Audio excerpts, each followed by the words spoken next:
करवा चौथ का व्रत हर सुहागिन स्त्रियों के लिए बहुत खास है।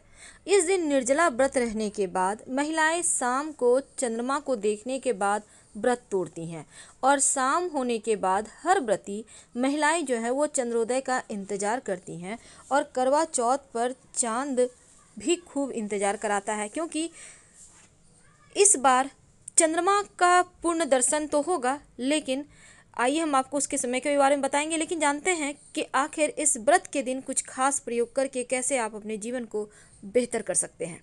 तो कार्तिक मास के कृष्ण पक्ष की चतुर्थी को ही सुहागिन महिलाएं अपने पति की लंबी उम्र के लिए करवा चौथ का व्रत रखती हैं और इस बार ये 24 अक्टूबर रविवार के दिन रखा जाएगा। तो निर्जला व्रत रखने वाली महिलाएं शाम को 16 श्रृंगार करके तैयार होती हैं और चंद्रमा की पूजन की तैयारी करती हैं। पूजा की तैयारी के बाद चंद्रोदय का इंतजार। अब करवा चौथ का चांद ऐसे में महिलाओं को भी इंतजार कराता है। तो चलिए जानते हैं कि इस बार चंद्रोदय का समय जो है वो शाम 8:11 पर है और इस बार का जो करवा चौथ का चंद्रमा का उदय का समय है वो बहुत खास है, क्योंकि इस बार बहुत ही दुर्लभ संयोग बने हुए हैं और पूजन के लिए जो शुभ मुहूर्त है वो 24 अक्टूबर को ही शाम 6:55 से 8:51 तक का रहेगा। इस बीच आप हर पूजा विधि कर लें। पूजा कैसे करेंगे? देखिए, सूर्योदय होने से पहले ही उठना है और स्नान कर लें। इसके बाद सरगी में जो भी मिला हुआ है भोजन उसको खाइए, पानी पीजिए और गणेश जी की पूजा करके निर्जला व्रत का संकल्प लें। शाम तक ना तो कुछ खाना है और ना ही पीना है और पूजा के लिए शाम के समय एक मिट्टी की बेदी पर सभी देवताओं की स्थापना करें और इसी में करवा रखें। एक थाली में धूप, दीप, चंदन, रोली, सिंदूर रखें और घी का दिया जलाएं। पूजा में चांद निकलने के 1 घंटे पहले ही शुरू कर दीजिए और इसके बाद चांद के दर्शन कर ही व्रत खोलना है। ये तो है एक साधारण सी विधि जो आप जैसे पूजा करेंगी। आइए जानते हैं विस्तार से। तो इस दिन बालू या सफ़ेद मिट्टी की बेदी पर भगवान शिव, माँ पार्वती, कार्तिकेय जी, गणेश जी और चंद्रमा की मूर्तियों की स्थापना की जाती है।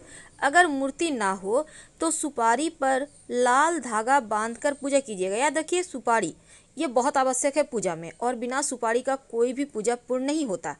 इसके बाद सुख सौभाग्य की कामना करते हुए सभी देवताओं का स्मरण करें और करवे सहित जो बायने हैं उन पर हल्का सा जल, चावल और गुड़ अर्पित करें। अब करवे पर 13 बार रोली से टीका करें और रोली चावल छिड़कें। फिर हाथ में 13 दाने गेहूं लेकर करवा चौथ की व्रत का श्रवण करें। करवा चौथ पूजा की सामग्री में आपको ज़रूरत होगी अक्षत, पुष्प, कुमकुम, फूलों का हार, चौकी, लाल कपड़ा, लाल चुनरी, थाली, धूप, दीप, अगरबत्ती, करवा, लोटा, करवे का ढक्कन, जल, एक दीपक, मिट्टी और सेवइयाँ, फल, मिठाई और एक साड़ी या सलवार सूट जो भी पहनती हैं, करवा माता की तस्वीर, करवा चौथ की कथा की किताब और माँ पार्वती की आरती की किताब, छलनी और दान करने के लिए पैसे। लेकिन हम पूजा की तमाम विधि बताएं उसके पहले एक बात जान लें। इस दिन काले रंग का ना तो चूड़ी पहनना है, ना साड़ी कपड़े पहनना है और ना ही पति से झगड़े करना है और ना ही इस दिन किसी से झगड़े लड़ाई करें, ना अपशब्द बोलें। सुई धागा का प्रयोग बिल्कुल भी मत कीजिएगा और किसी को भी नींद से मत जगाएं, चाहे वो व्यक्ति कोई भी हो। अब जानते हैं व्रत कथा क्या है, फिर हम बात करेंगे आगे की। देखिए, करवा चौथ के दिन एक खास बात, अपने पति को क्या दें ये इंतजार है आपको। देखिए, आपने जो पूजा पाठ किया, आपके थाली में जब आप चंद्रमा को अर्घ्य देती हैं, पति के हाथों से आप जल पीती हैं, पति आपको गिफ्ट देता है, लेकिन बदले में आप क्या देंगी कि पूरे साल उनकी खुशियाँ दुगुनी चौगुनी हो जाए। देखिए, जो लाल धागा, मौली धागा आपने अर्पित किया है और सुपारी, वो अपनी पति को दे दें।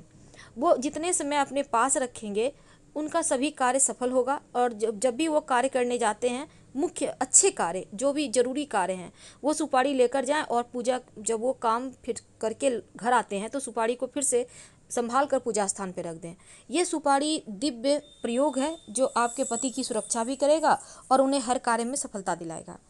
तो करवा चौथ की व्रत की कथा सुन लेते हैं। पौराणिक मान्यताओं के अनुसार 7 भाइयों की बहन वीरवती का विवाह एक राजा के साथ हुआ। बहुत ही नाजुक बीरबती करवा चौथ का व्रत रखने अपने मायके आई।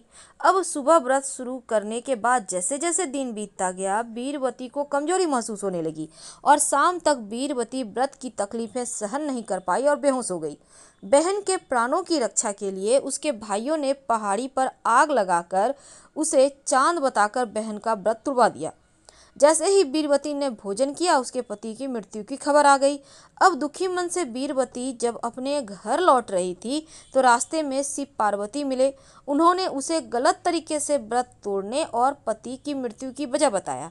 इसके बाद बीरबती रोने लगी और अपनी गलती की माफ़ी मांगने लगी।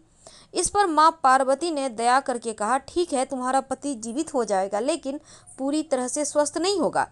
बीरबती जब घर पहुंची तो देखा उसका पति बेहोश अवस्था में है और उसके शरीर पर कई सारी सुइयां चुभी हुई है। अब बीरबती ने एक एक करके सुई पूरे 1 साल तक निकालती रही और अगले साल जब करवा चौथ का पर्व आया तो उसने विधि विधान से व्रत रखा। अब तक राजा के शरीर पर केवल 1 सुई बची थी। वह अपनी पसंद का करवा लेने के लिए बाजार गई हुई थी। तभी एक दासी ने राजा के शरीर पर बची हुई सुई को निकाल दिया। राजा जब होश में आया तो उसने दासी को ही रानी समझ लिया और बीरबती जब बाजार से वापस आई तो उसे दासी बना दिया। इसके बाद भी रानी बीरबती ने करवा चौथ का व्रत जारी रखा और पूरे विधि विधान से व्रत का पालन किया। एक दिन राजा ने किसी दूसरे राज्य जाते समय बीरबती से पूछा कि उसे कुछ मंगवाना है क्या। तब बीरबती ने उनसे एक ही तरह की 2 गुड़िया लाने को कहा। राजा गुड़िया ले आया तो उसे लेकर बीरबती ने गीत गाना शुरू कर दिया कि रोली की गोली हो गई, गोली की रोली हो गई। मतलब थी कि दासी रानी बन गई और रानी दासी बन गई। राजा ने जब इस गीत का मतलब पूछा तो उसने अपनी सारी कहानी बतला दी। सही बात जानकर राजा को बड़ा पश्चाताप हुआ और उसने बीरबती को वापस रानी बना दिया और वही शाही सम्मान देते हुए फिर से पत्नी के रूप में स्वीकार किया। इस तरह माँ पार्वती के आशीर्वाद से रानी के विश्वास भक्ति की जीत हुई। पूर्ण निष्ठा की मदद से रानी बीरबती को अपना पति वापस मिल गया। तो करवा चौथ की जो पूजन मंत्र है उस समय आप मंत्र सबसे ज़्यादा जो ओम चतुर्थी देव्ये नमः, ओम गौरये नमः, ओम शिवाय नमः। तो इस दिन आप भूल कर भी काला और ब्लू कलर का कपड़ा मत पहनिएगा, सफ़ेद रंग भी मत पहनिएगा, जहाँ तक संभव हो लाल पीला ऑरेंज कलर का कपड़ा पहने। और करवा चौथ का चूँकि चतुर्थी तिथि को मनाया जाता है तो जब आप चंद्रमा को अर्घ्य दीजिएगा तो निगाहें नीची करते हुए या फिर छलनी के ओट से ही चंद्रमा को देखिएगा। व्रत कैसे खोलेंगी, देखिए सबसे पहली बात तो चांद निकलने के बाद छलनी से देखकर पूजा करें और चांद की पूजा करने के बाद पत्नी अपने पति के हाथों से जल पीकर ही व्रत तोड़े।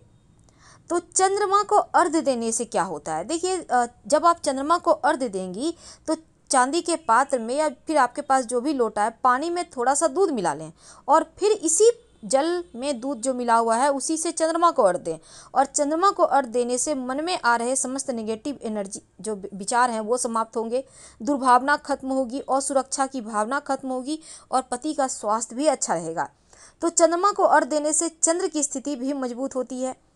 करवा चौथ की पूजा करने से आप जिस स्थान पे पूजा करते हैं ना, दीवार पर गेरू से फलक बनाकर चावल को पीसें और उस घोल से ही करवा चित्रित करें तो बढ़िया रहेगा। नहीं तो आप बाजार में रेडीमेड मिलते हैं उसको भी लाकर आप लगा सकते हैं।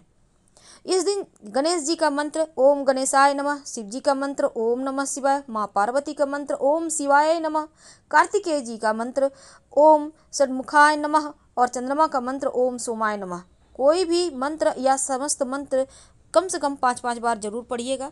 इससे आपके पूजा के फलों में वृद्धि होगी और आपको पूर्ण फल प्राप्त होगा। लेकिन जब आप व्रत तोड़ेंगे, जब आप पति के हाथों जल पिएंगे तो पति के हाथ से कोई मीठी वस्तु खाइए और खिलाइए।